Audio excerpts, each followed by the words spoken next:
Red Zone TV kwoli webale kubanga okyagoberera yonna gy'osinzira okubanga gy'otulabira kyokola kya mutawaana nnyo njagala kubanga ate nkutuusako amawulire genva okubeera nga nkusakira gwe munnange atugoberera naddala gwe munnankyukakyuka munnakibiina ekya National Unity Platform munnakisinde ekya People Power ate nga His Excellency Robert Kyagulanyi Ssentamu nga ye pulezidenti wo si birungi eri abaana abaasibibwa abavubuka bano ab'ekibiina ekya National Unity Platform betumanyi nga ba political prisoners bano nno nga tebalina musango gwebazza okujjako okuwagira His Excellency Robert Kyagulanyi Ssentamu njagala okutegeeza gwampuliriza okusinzira ku listi gye tuyina n'okusinzira ku mawulire ag'akafuluma genjagala ofunire wano ku mukutu ogwa Red Zone TV abaana 17 wetwogerera bamaze okubanga bakkiriza emisango egitaliiyo nga nabo bennyini bazze bakyogerera nga bakimanyi tetulina musango gwe twazza batulanga kuwagira His Excellency Robert Kyagulanyi Ssentamu kati okusinzira ku mawulire genjagala okubanga nkuwa era okusinzira ku sources ez'enjawulo ez'ekyama wano ku mukutu ogwa Red Zone TV njagala okutegeeza nti abaana 17 bamaze okubeera nga bakkiriza emisango nga wetwogerera ekiddako jja kiwulira nti bateereddwa nga bamaze okubanga bakkiriza emisango mabegakaawo twakuwa amawulire nga gavira ddala sayidi eyo abavubuka bano oba bambi abasajja bano gye baasibibwa n'abakazi mu nkomyo olw'okubeera nti bawagira ekibiina ekya National Unity Platform bawagira omukulembeze waakyo His Excellency Robert Kyagulanyi Ssentamu wabula nga wabaddengawo ebigambo ebivaayo nti baagala kubakaka bali mu kubadyekadyeka bali mu kubafoosinga kubeera nga babakkirizisa emisango gye bataakola kati wuliriza gwali ku mukutu ogwa Red Zone TV nja kusaba otuwa ekigalo kubanga gy'okoma okulayikinga nga bwe ntera okugamba oba oyambyeko information okubeera nga etambula mwawulirako akatambi nga full figure ayogera ne Kakoza Muhaidin abangi gwe mumanyi nga Saanya ku nsonga zino nga yavaayo n'ategeeza ebigambo byewawulira bye twakuwa ku mukutu guno ogwa Red Zone TV. His Excellency Robert Kyagulanyi Ssentamu n'avaayo n'ategeeza nti bambi abantu bano mu basaasire buli muntu yenna ayina kye bayita breaking point bayinza okuba batuusa ekiseera ne batendewalirwa newankubadde nga bino babibakoze emyaka gyonna babadyesedyese babakonvisinze emyaka gyonna nga bambi bagaanye wabula finally abamu ku bo kigambibwa nti bakkiriza dda emisango amawulire gano gafulumidde ku mukutu ogumanyiddwa nga The Observer official website nga gawandiikiddwa amanyiddwa nga Muhammad Kakembo ennaku z'omwezi nga 9 omwezi ogw'e10 omwaka 2024 17 NUP supporters plead guilty for freedom 17 ku bano bamaze okubanga bakkiriza bebaani enda kubanga nkuwa listi otegeere ani naani abamaze okubeera nga bakkiriza emisango ate gye bazze nga bagamba nti tebagizzanga emabegako wali wawulira omusajja minisita ow'ensonga ez'abavubuka amanyiddwa nga Balaam Barugahara nga naye yeewera nti nze kenfunye obwa minisita eno yemu ku nsonga zenjagala okubanga ntandikirako ez'okununula abavubuka ab'ekibiina ekya National Unity Platform mbeere nga nange njogerwako nti nina omulimu gwe nazannya njagala kubanga nkuwa listi eno ate tubeere nga tweyongerayo eyabo abamaze okubanga bakkiriza nti wamma kituufu emisango twagiza naye nga misango ki byonna nkomawo nabyo. Assalamu alaikum wa rahmatullahi wa barakatuh. Amanya n'eddoboozi Aji Abudu omusomi w'eddua nkola ku nsonga ez'enjawulo emirimu nga gikutataganyeko ebyenfuna byo nga bidobonkanye naye oba oli bweru wa ggwanga emirimu gya kucankalanako jangu kusomere ku ddua okubeda nedda eddua zaabaawo eddua zisomebwa omuntu n'oterezebwa mu mbeera yonna ebadde ekwesibyeko ekusibyeko akanyaaga nina ekyoto kyensobola okukumira wadde oli bweru wa ggwanga nga toli kumpi wano n'ofuna omukisa ogwo nawe n'osomerwako ku ddua nga nkuteddeko n'akabaani Allah ajja kusaasira ajja kwanukula kuba ku namba yange y'essimu 0752 44 71 56 ne ku WhatsApp kwendi mpereza obubaka sobole okuyamba. Assalamu alaikum wa rahmatullahi wa barakatuh. Yes, tukyagenda maaso n'okubanga ate tukutuusaako embeera nga bwetambula kati gwampuliriza ku mukutu guno ogwa Red Zone TV nyongera okutegeeza gwatanaba kubanga osubscribinga kirira mangu wansi awo olaba ekigambo subscribe kikwateko kwata kade aka notification kakuyambako okubeera nga ate tomisinga nsonga yonna ne tuba nga tutambula ffenna ebbanga lyonna obadde ng'owulira ekigambo ba political prisoners ebbanga lyonna ozze ng'owulira nga babakonvisinga babadyeka okubeera nga bakkiriza bambi emisango egimanyiddwa obulungi ennyo nti tebagizza emisango egyogerwako emisango mikakali nnyo emisango gya butujju emisango mulimu egy'okukolerera bbomu mulimu ebyabateekebwako ebyefaananyiriza bwe bityo. Kati gwampuliriza ebintu bino byetaaga okuwaamuko ku budde, tebyetaaga kupapira kujajinga bantu bano, newankubadde ng'emisango gye bali mu kukkiriza gya bulabe eri bo, eri ab'enganda zaabwe n'abantu bonna abazze babakkiririzaamu. Wabula ate eky'omukisa omulungi ku sayidi ey'abano bennyini benjogerako, naddala Muhaidini Kakooza amanyiddwa nga Ssaanya, ng'emabegako awo wamulabako ng'alaajanira mu kkooti era ne batuuka n'okumuwalula ne bamutwala nga ekitagasa olw'embeera gye yali atadde mu kkooti, nti y'omu ku abo abaakola erinnya nti ye we yatuuka mu kkooti yategeerezaawo abalamuzi okutusiba mutusiba, naye nammwe mukimanyi nti bye mutusibira tetubizzangako. Ebbanga lyonna babadde nga beewuuba bannamateeka b'ekibiina ekya National Unity Platform nga bagenda mu makooti gano okulaba nga basaba okweyimirirwa kw'abano wakiri babeere nga bawoza bava bweru bwe baba nga balina omusango. Ekyokubiri, babadde nga bawozesebwa mu kkooti y'amagye, ekintu ekitakkirizibwa mu mateeka ag'eggwanga erya Uganda, newankubadde abasajja babadde bakikola ebbanga lyonna. Shamim Malende, Kanso George Musisi n'abamu ku bannakibiina abalala babaddengayo nga bagezaako okulaba ng'abaana bano bafuna obwenkanya. Kati wuliriza, ngenda kukuwa lisiti ey'abavubuka bano abamaze okuba nga bakkiriza nti bannange ekituufu emisango twagizza, ne bw'oba nga obadde owulira nti bano babadde bali mu kuteekako embeera ey'okuba nga beekalakaasiza mu makomera gye baali. Wuliriza, nga sinnakuwa baani abakkiriza, lisiti eno eriko abantu 28 gye twogerako. Lisiti eno tuzze tugikusomera. Ku bana 28, 17 bamaze okuba nga bakkiriza nti emisango twagiza, era essaawa yonna bagenda kuba nga babata okusinziira ku mukutu gw'amawulire ogwa The Observer. Ku bano kuliko Olivia Lutaaya, sigamba abakkiriza wabula lisiti yonna kansooke njikuwe then nzije nkuwe baani abakkiriza. Ku bana abasibe 28 okuli Olivia Lutaaya, Sekitoleko Yasini Machete, Robert Lugumayo, Muhaidini Kakooza, Patrick Mwase, Simon Kijambu, Abudu Matovu, Seguja Rashid, Ronald Kijambu, Sharif Kalanzi, Joseph Muwonge, Misach Kiwanuka, Abdala Kintu, Umaru Emakato, Kavuma Musa, Ibrahim Wandera, Asbat Nagwere, Stephen Masakuru, Jime Garukande, Paulo Muwanguzi, Sharifu Matovu, David Mafabi, Abdala Gibusiwa, Livingstone Katushabe, Swaibu Katabi, Asiraje Mudebo, Joseph Muganza ne Stanley Ruwanga. Eno listi y'abantu 28 abali mabega w'emitayimbwa olw'okuwagira His Excellency Robert Kyagulanyi Ssentamu, era ng'ebbanga lye bamaze ne mabega w'emitayimbwa likunukkiriza mu myaka 4. Kati wuliriza gwali ku mukutu ogwa Region TV okusinziira ku kiwandiiko ekifulumidde ku mukutu ogwa The Observer nga kiteereddwayo Muhammad Kakeeto olwaleero ng'ennaku z'omwezi 9 omwezi ogw'okumi omwaka 2024. Wulira bwe bagambye: The case of the 17 National Unity Platform supporters highlights a troubling intersection of state power, legal proceedings, and the erosion of individual rights in a political context. These individuals, who have been incarcerated for nearly 4 years on charges including treason and the illegal possession of firearms, have recently shifted their pleas from innocent to guilty. Ulirizawo nnyo wano nti bano abavubuka betwogerako 17 ab'ekibiina ekya National Unity Platform abamaze okubanga bakkiriza emisango gino, nti abasibiddwa emyaka kumpi 4 nga babavunaana mbu emisango omuli ogwa treason, guno nno oguba musango gwa kulya mu nsi y'olukwe, nga kuliko n'okubeera n'ebyambalo by'amagye, okubeera n'ebyokulwanyisa firearms mu ngeri emenya amateeka.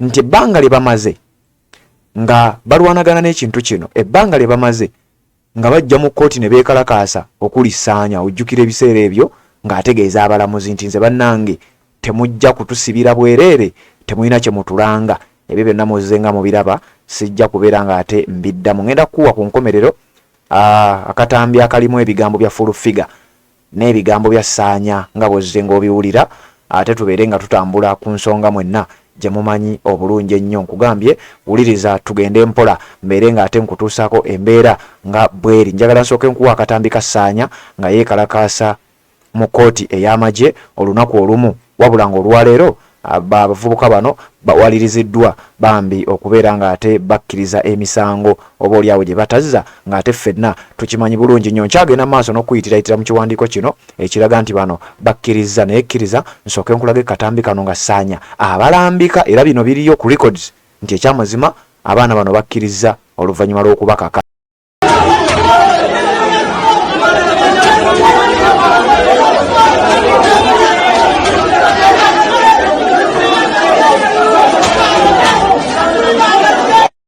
Awo baali mu kkooti ey'amagye etuula Makindye emanyiddwa nga General Court Martial nga bali mu kutegeeza omulamuzi mutusibira ki tetulina musango gwe twazza okujjako okuwagira obuwagizi His Excellency Robert Kyagulanyi Ssentamu kakati nno wano okusinziira ku kiwandiiko kino bano bamaze okuba nga bakkiriza tekyamazima emisango twagizza era tusaba kutusonyiwa. Wuliriza, initially 32 NUP supporters were arrested between 2020 and 2021 facing charges in the General Court Martial.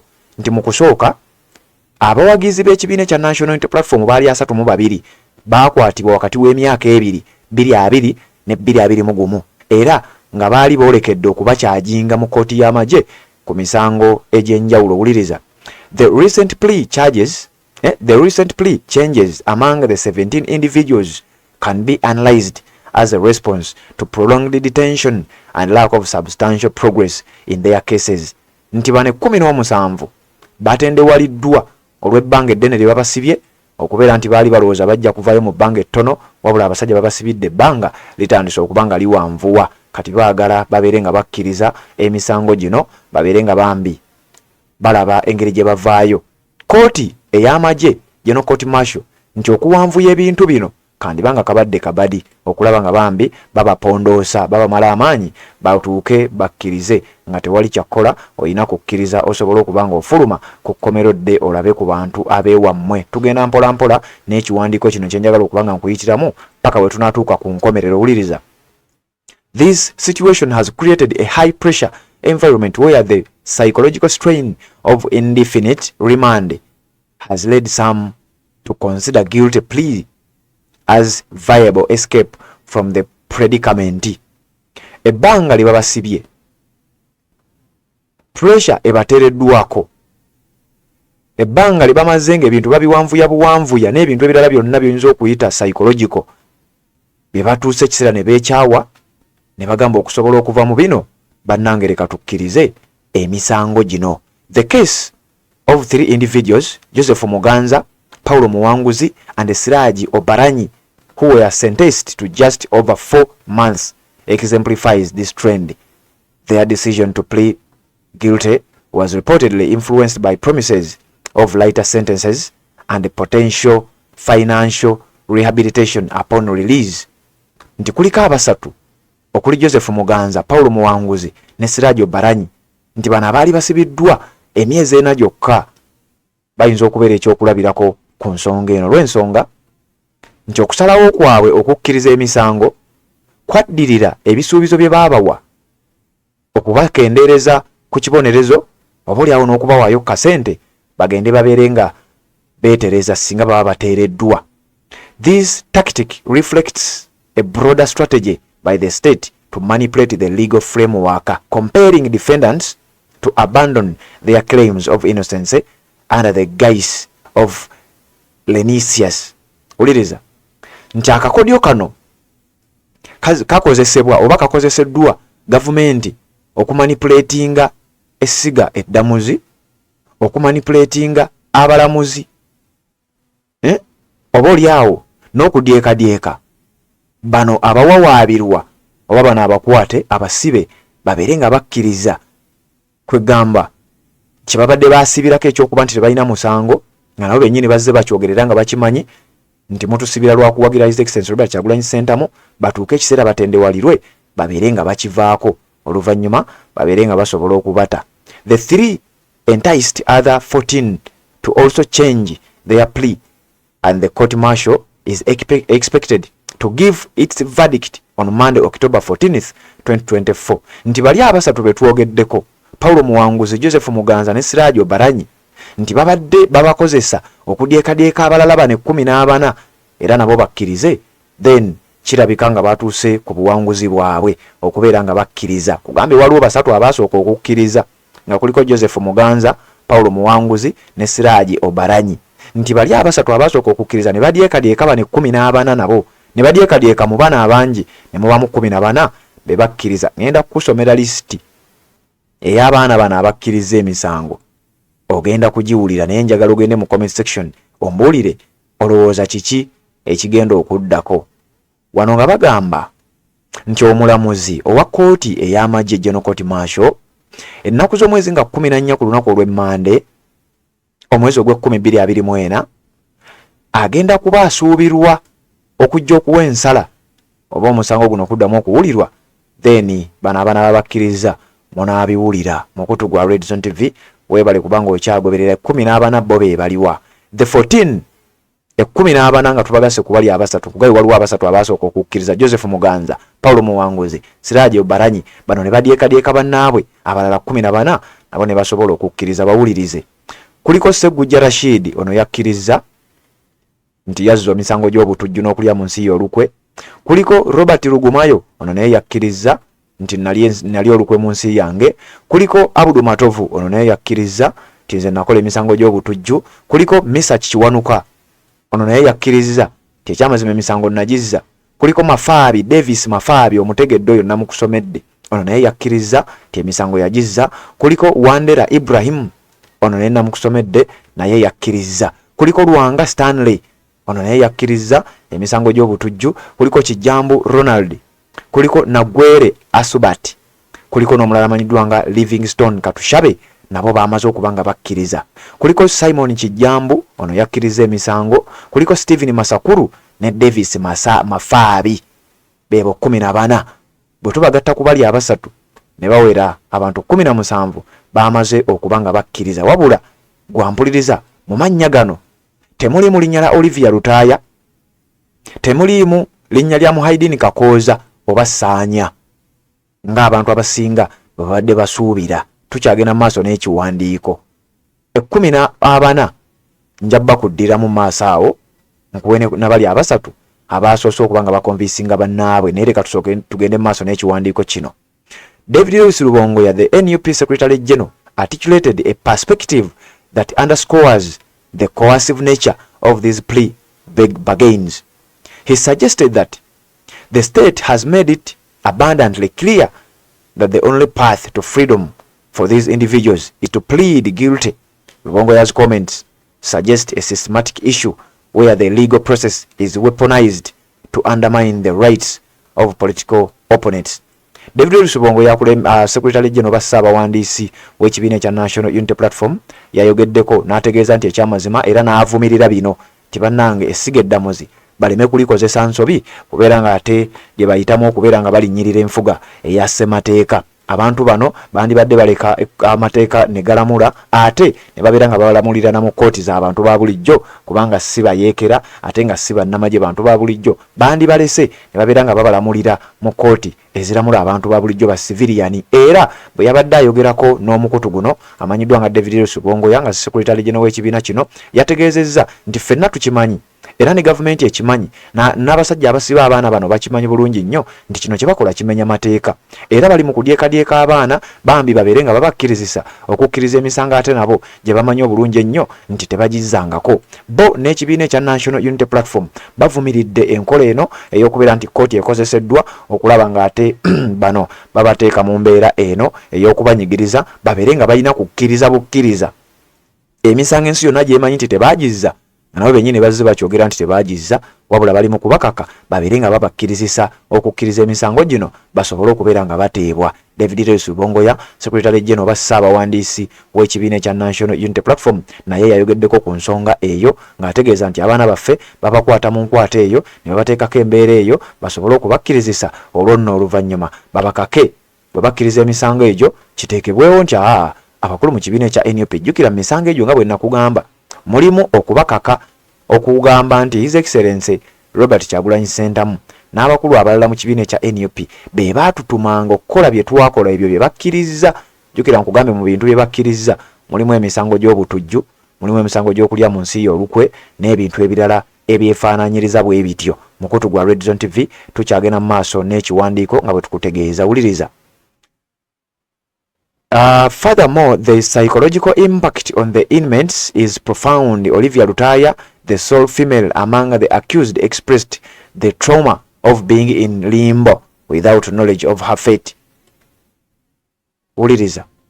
Nti okutokyalingibwa olw'ebbanga eddene babasibye kye tuyise psychological impact ekibatuusibwako olw'ebbanga lye babasibye.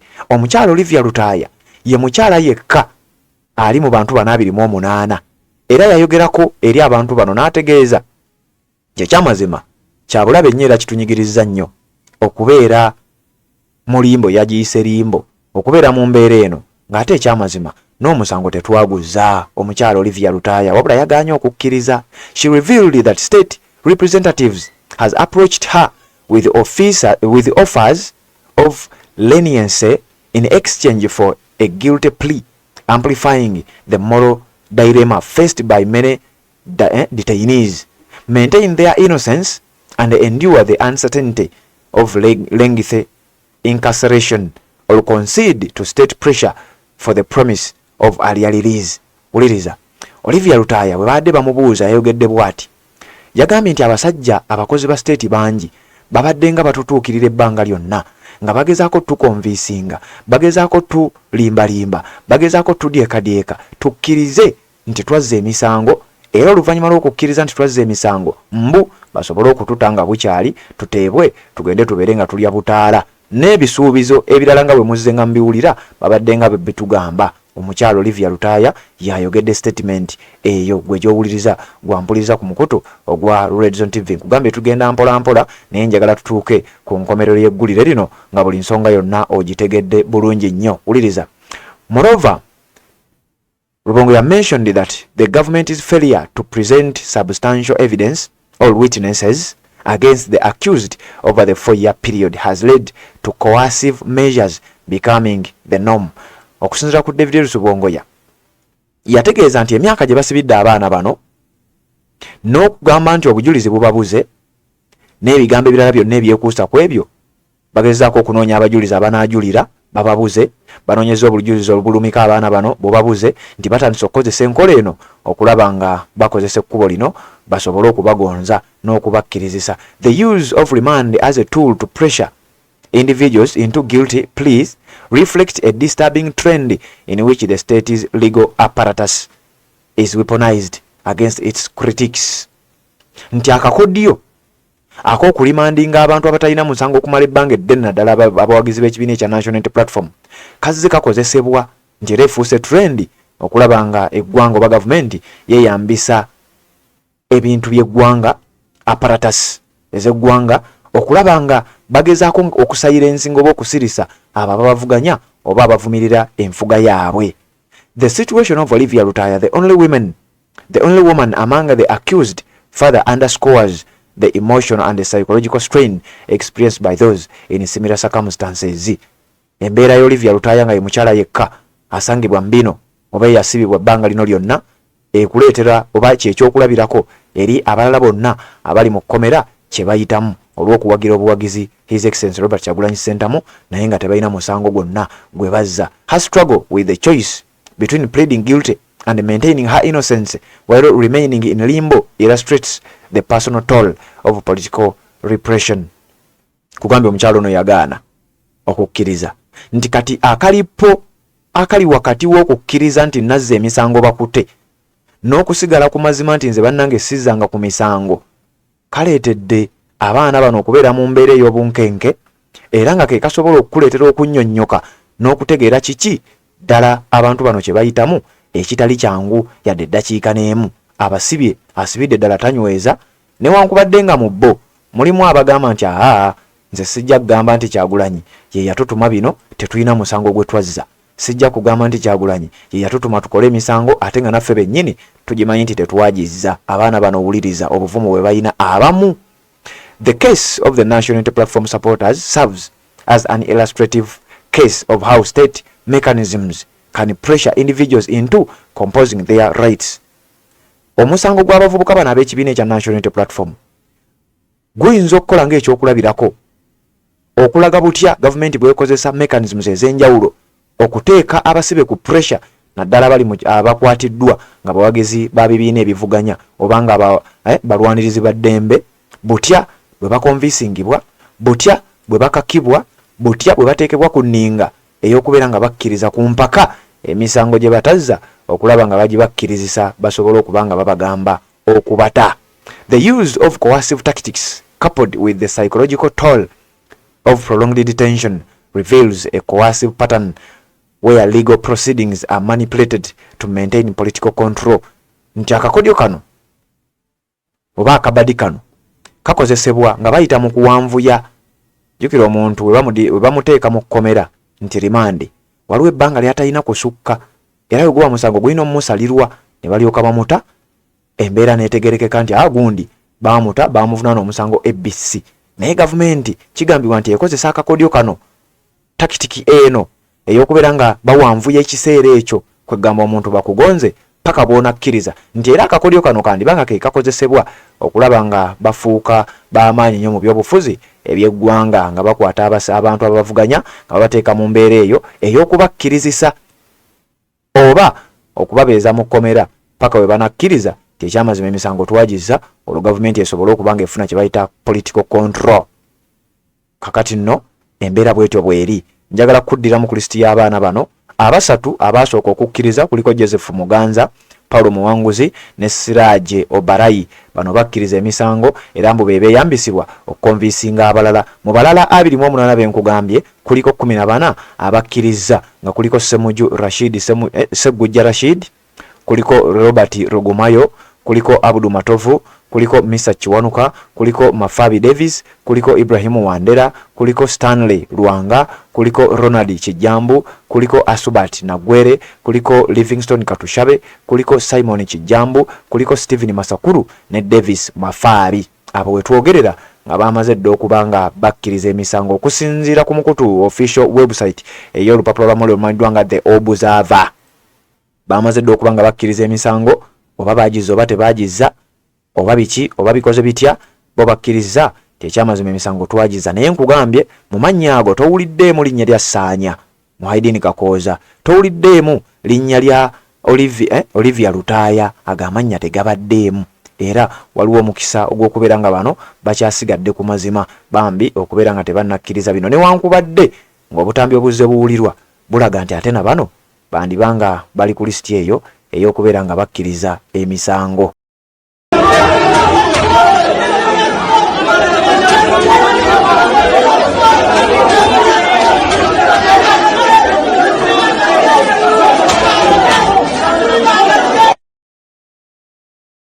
Bali ku kizinga gye babakwata linda ko onani bampita Kakooza Muhaidini kino kisomale tujuandika kati mwagala mbayambe ki twagala tukyalireko twogeremu naawe tulabe ng'ensonga zaffe ziggwa kubanga bino ebya Bobi Wine yatubuzabuza famire zaffe zibonaabona ate tuyambiddwa. Tusaba otuyambe kyonna ekisobola okukola kikolebwe kubanga kati omusango gwaffe atufunamu ssente tayaga tuve mu kkomera kyekiruufu oba obiteekayo biteekeyo. Omusajja sikulimba twagala kulaba nga ebintu tubikoze naye biganye. Omusajja tayagala tuve mu kkomera. Okitegedde maama? oŋŋambe gwani yenze Kakooza Muhaidini Saanya. Muli bameka? Tuli abantu 32 abali mu kooti ey'amagye. Mwe bano abaana be baasiba bino ebyobufuzi Yeffe bennyini kakati abali ku kizinga gye babakwatira yeffe kennyini maama. kati baidi mutwe bo babata batya ne banubia ni anti wabaddeyo ng'obyogera mbutuufu tukuenga yonna kugaluze atugamba mu kyalo oyo ng'atulwanira enteesaganya gye bakola okutabalirwa lwaki tebagikwana nammwe ne babata webalinga abasajja buleka balina interest mu musango gwaffe tebaagala tuveeyo. Bobi Wine atukolamu ssente kati gwe lwaki ujje weekalakasiza ku magye? bulumi maama, naye tuyambe tukwate twagala kulaba nga n'emisango tugikkiriza tulabe nga tuyimba. Assalamu alaikum warahmatullahi wabarakatuh. Amanya n'eddoboozi Haji Abudu omusomi w'eddwa. Nkola ku nsonga ez'enjawulo, emirimu nga gikutataganyeko, ebyenfuna byo nga bidobonkanye, ne oba oli bweru wa ggwanga emirimu gya kucankalanako. Jangu kusomere ku ddwa okubeda nedda eddwa zaabaawo, eddwa zisomibwa, omuntu n'oterezebwa mu mbeera yonna ebadde ekwesibyeko akanyaaga. Nina ekyoto kye nsobola okukumira wadde oli bweru wa ggwanga nga toli kumpi wano n'ofuna omukisa ogwo nawe n'osomerwako ku ddwa nga nkuteddeko n'akabaani. Allah ajja kukusaasira, ajja kwanukula. Kuba ku namba yange y'essimu 0752 44 71 56 ne ku WhatsApp kwendi mpereza obubaka sobole okukuyamba. Assalamu alaikum warahmatullahi wabarakatuh.